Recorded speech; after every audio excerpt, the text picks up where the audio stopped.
Maydı. Çünkü Allah tebarek bina kılıştı, men bina kıldım, terbiye kılgan o işi.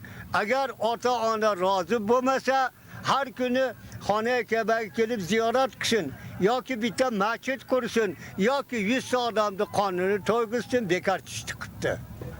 Eğer biz şeriatın nizamga kulak saladakan olsa Müslümançılığa avval Allah'ın tanışlık, kalırsa ikincisi ata-anan tanışlık, üçüncüsü İslam'da tanışlık oladı.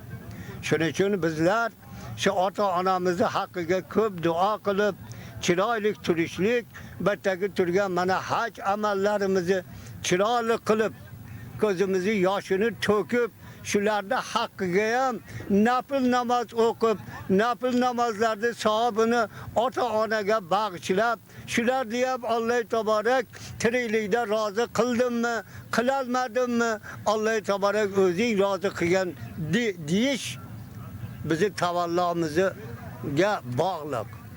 Bunun için mana dünya bizlerdi şu dünyaya keltirgen olsa hammasını imtihan için keltirgen. Hiç kaysı bende Resulullah'ın hadis mübarekleri şu ki her bir anadan doğulgan insan 100'e kirsem, 152 kirsem ketar dünyadan kamaydı. Şunun için Resulü Sayyid-i Kainat sırar çiralık ameliyatlarda kılıynar. Şulardan bir nap alıynar, şulardan ahiretli işini sizler bir çıralık kıyan bulasılar.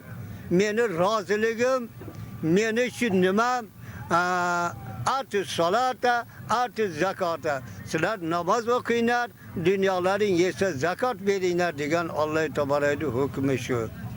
Bana endi peşitte hammamiz Allah-u Teala'ya zorlik bilen, intizarlı bilen nima maqsadlarimiz olsa Allah-u Teala ko'rib turgan zotdir. Bunu bilib turibdi. Çünkü Allah-u Teala Sure-i Hadid'de huvel avval vel ahir vel zahir vel batin ve huve bi kulli şeyin alim. Ey bandam, seni avvalini yaratgan, ahirini ham, zahirini ham, batinini ham zahir ko'rishimiz, içindeki, dilindeki nima gap bo'lsa bilib turibman. Mendan sir qilmagin-ku, tilingni, dilingni baravar qilgin. Ne ki senga men rahim qilaman, shafqat qilaman, maqsadlaringni chiroyli qilib beraman deb turibdi. Shuna mana maishatda Arafatda turibmiz. Hammamizni Alloh taborak tillarimizni chiroq qilsin, dillarimizni chiroyli qilsin. Kalbimizdeki kirliklerde Allah-u Tebarek tecelli nuri, tecelli ishqi bilan ketkizib, o'z nurini soptirsin, chiroyli qilsin, pok qilsin, rost qilsin. Allah-u Tebarek dargohiga loyiq qilsin. Allah hayran, hafizan va akbar ve rahmat.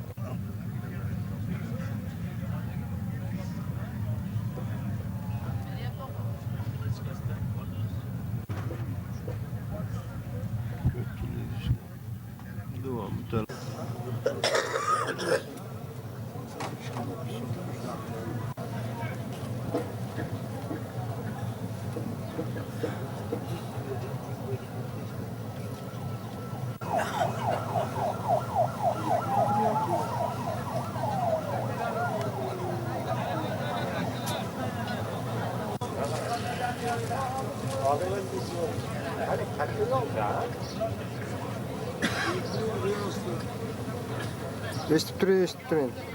Polis tushirdi.